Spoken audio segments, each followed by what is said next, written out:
The indie millennial. Hi everyone. So this is David, aka 60-Second Fairy Tales. Thank you for watching my last film essay about Honora. If you did, if you want to check out, I think it's down there. Check out my last essay, but it was really ratchet, so it was kind of ratchet. um Also, shout out to my sister for this new mic she got me. Hopefully the sound quality is better. So shout out to my sister for the new mic.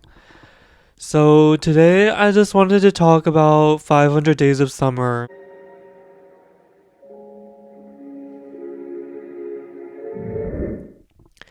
So 500 Days of Summer was a movie that I first watched in middle school actually. I think I was like 11 or 12 or 13. It's a PG-13 movie. But my first impression of the movie was like I really loved it. And I just remember in middle school like when Blockbuster was still a thing, like Blockbuster was basically doing a sale to like get rid of all their old DVDs. So I remember I bought 500 Days of Summer for like $3 or $2 from Blockbuster. RIP. But it was one of my first DVDs. And so I remember like I saw the poster for 500 Days of Summer in the movie theater and I was like, that's interesting. 500 Days of Summer. I was like really intrigued by the title. I was like, why is there a parentheses? Why would there be 500 Days of Summer? And I remember around the time that the movie came out, this was also around the time that Avatar came out, I think. My art teacher, shout out to Sheldon, he was like, there isn't 500 days in summer. I really love this movie. I think the acting is T.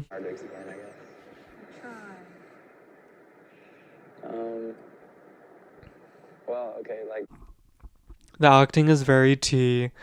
And it stars Zoe Deschanel, who is also in New Girl, as you may know, and Joseph Gordon-Levitt, who previously had done Mysterious Skin and Third Rock from the Sun and some others, but I think his most serious like acting gig was probably Mysterious Skin. Correct me if I'm wrong, but I don't know that many Joseph Gordon-Levitt movies other than this one and Mysterious Skin, so that's what my knowledge is based upon. But yeah, so basically, y'all know 500 Days of Summer. I think many of you guys have probably already seen it. 500 Days of Summer is a story of a stunted relationship, basically. Basically, it's about Tom, a guy who works at a holiday. No, he works at like this greeting card office where he writes like greeting cards and like thank you cards and things like that. We provide the service that lets him off the hook. You know what? I say to hell with it. Let's level with America. Or at least let them speak for themselves. Right? I mean, look, what is this? What does this say? Congratulations on your new baby. Right? So it's like this very modern setting. Even the idea of like a greeting card is a very modern like idea, I think, in modern capitalism. And he gets into a relationship which lasts 500 days with a girl named Summer Finn. Y'all know the drill. But I think this movie is also a movie about pretending and play acting. And this is why I said the acting is T, because I think the way that the actors act in the movie is also very much like about like it's like kind of like acting about acting. I think there's some movies where the actors are kind of like the way that they act is kind of like self-aware that they are acting. Kind of like in a David Lynch movie, but also kind of not, but where like you can tell that like the direction is kind of like, have a sense that there's a camera upon you. Aren't you happy? We're happy? You're not? All we do is argue. That is bullshit. You know, maybe she was just in a bad mood. That's kind of the sense that like I got from watching this movie. I don't know how purposeful it was. I couldn't really tell like from the interviews after the movie about that, but like that's how I felt. And I think one scene that proves my thesis is the scene, maybe like everyone's favorite scene, where they go to IKEA and they're like pretending to be like living in the um like furniture sets that are in IKEA.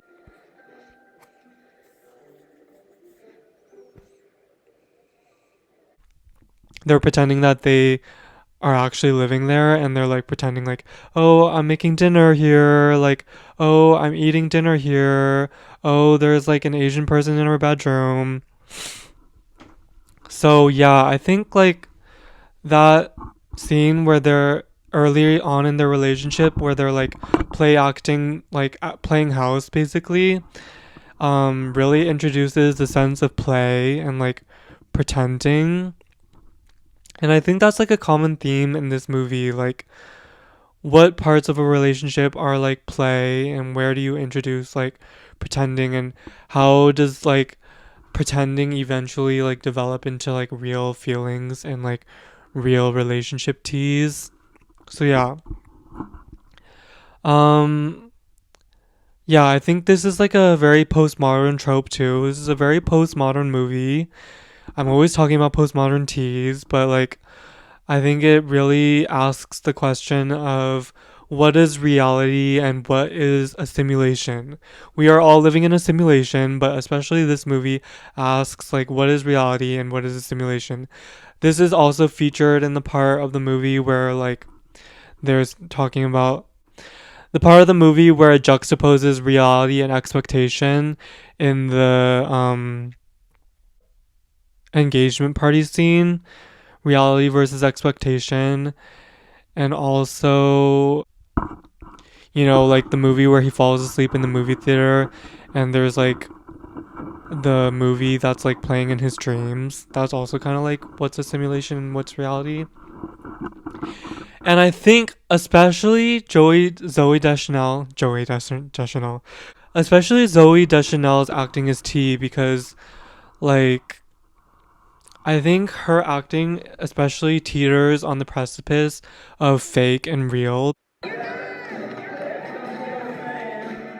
because her character is kind of like a fake like LA girl, like even though she's from Michigan, but like I feel like you can't really tell like when she's like being fake and like when she's like being real, like the way that she's acting in the movie. She's very much giving like kind of low key trauma tea like fake slash real girl, manic pixie dream girl. And then I feel like also Joseph Gordon-Levitt's character is caught between Summer's fake outs and real moments. And I think the scene where they fight about the fist fight in the bar is probably one of the realer scenes in the movie. Fast, but really, it also felt like it was happening really slowly. Like everything all was just, I don't know. It doesn't feel like you think it would. Hey, what's the matter? I can't believe you.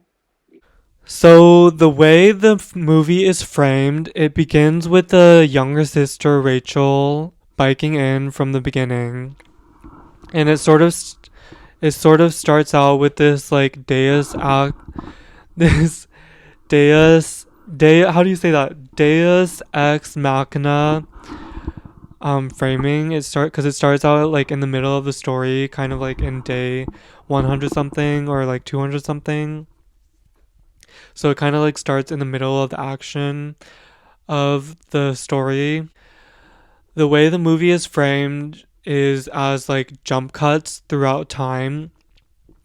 And I think this really highlights the idea that time is not linear. Like, even in like, modern era, stoner age, like schizotypal teas where people are like, time's not real, this idea that time is just like a concept, it's not really real.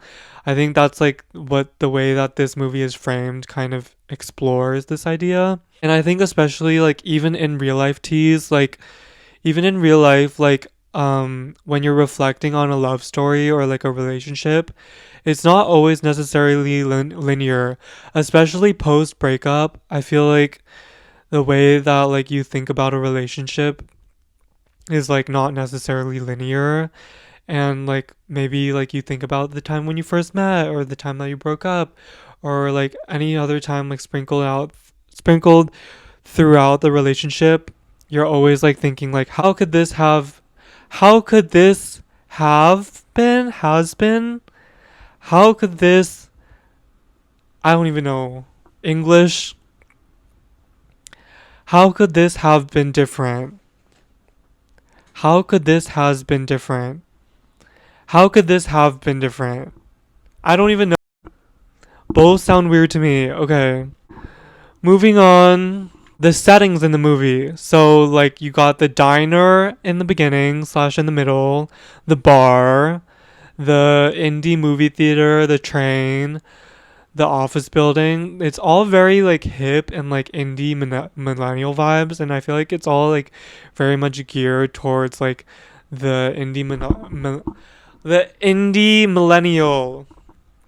And I think this movie, when it came out in like 2011, very much like millennial vibes, I think was very much geared, especially toward like the indie millennial. And also like the fashion in the movie, even Joseph Gordon-Levitt's fashion, but also like Summer, Zoe Deschanel's fashion. Something that I saw like in an interview online once was like Summer was intentionally always wearing blue because of the fact that her eyes were blue. They wanted her eyes to pop, but they also like wanted her to like pop out. Tell your friends to pop out if they want it, then they can come get it. Ain't nobody else, I want you to myself. Ain't nobody else, I want you to myself. Not me singing. But they wanted like Summer to pop out like in the movie from everybody else within the scene, so that's why she was always wearing blue and like nobody else was wearing blue. Okay, this is my grand finale. This is my like main reason for making this video also. So, this is my conspiracy theory. My conspiracy theory is that Tom and Summer actually got married in the end of the movie. My mom might get mad at me for saying this, but I feel like Tom and Summer actually get together in the end, Your suit. Thanks. You look sharp. and that since like the entire theme of the movie is like play acting and pretending, like they're kind of like, I'm not sure if I already said this, but I feel like I don't know if I skipped this part. I feel like I skipped this part. I feel like play acting is like very inner childlike, and it's like very childlike to play, and I feel like especially with the beginning of the movie where like it has like the child videos of them growing up like in the opening credits.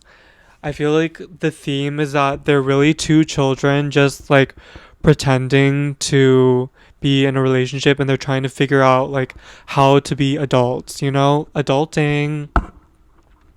But like they're trying to figure out how to navigate like this adult world of relationships, but they're really just two kids at heart, like play acting. So I feel like in the end where like it's the scene where they're like at the bench overlooking LA, and they're like, and Tom is like, why did you get married? Like, I feel like I'm never gonna understand. You didn't even want a boyfriend and now you're married. I feel like they're actually still just like in the IKEA scene towards the beginning of the movie, they're just playing pretend as if they don't know each other, because as if to regret, but it's really just to regain the feeling of meeting for the first time again. They're just pretending that they don't know each other or that they didn't get married, but really this is after they got married and they're just meeting in that bench. Because why else would they meet up again at that bench where they like had all those romantic moments? You know what I mean? They're really just like meeting up again to act like they're not married, but they really are married. Like, it's just like, does this make any sense? I feel like this is not going to make sense to most people, but like, I feel like they're really just like continuing like the play pretend, except like in a flipped fashion. Whereas like the beginning they were like pretending they're married, in the end they're like pretending they're not married in a bittersweet way, and it's like it's just like for their fun. I don't know, okay. So the main takeaways of this movie is love is meeting again for the first time. In the beginning of the movie, they are play acting that they're breaking up.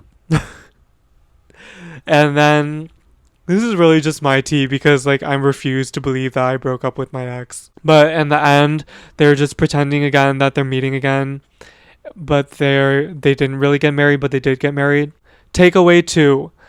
Love is play pretend.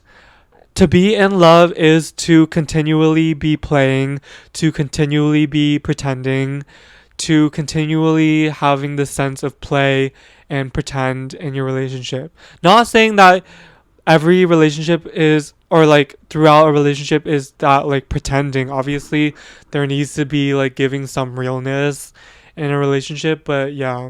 And then takeaway 3 is love is a game. Love is a game. Love is a losing game. For you, I was a flame. Love is a game, even though that's kind of toxic. Takeaway 4 is Summer ends up with Tom, even though the movie wants you to believe that they don't. And I'm just going to leave it at that. Well, anyway, thank you guys for watching. I really appreciate each and every view. Comment your opinions down below. Do you agree with my conspiracy theory? Do you not agree with this conspiracy theory? Does this make you want to rewatch 500 Days of Summer? If so, you can. It's on Internet Archive for free. I don't want to overshare this information because I don't want Internet Archive to be like taken down. But it's like kind of a Kia website right now, and you can kind of watch like a lot of movies, and that's how that's how I screen recorded, because even if you like buy the movie on YouTube, it doesn't let you screen record. So yeah. Thank you for watching. Like, comment, and subscribe. This is around 20 minutes, so I feel like that's kind of a good length for like a video essay. Like, I don't want my vlogs to be this long, but for a video like this, I feel like it's kind of okay. And yeah, hopefully the audio quality was better. The next the next movie I'm gonna review is gonna be Fallen Angels. So stay tuned for that. So yeah, thanks everyone. Goodbye.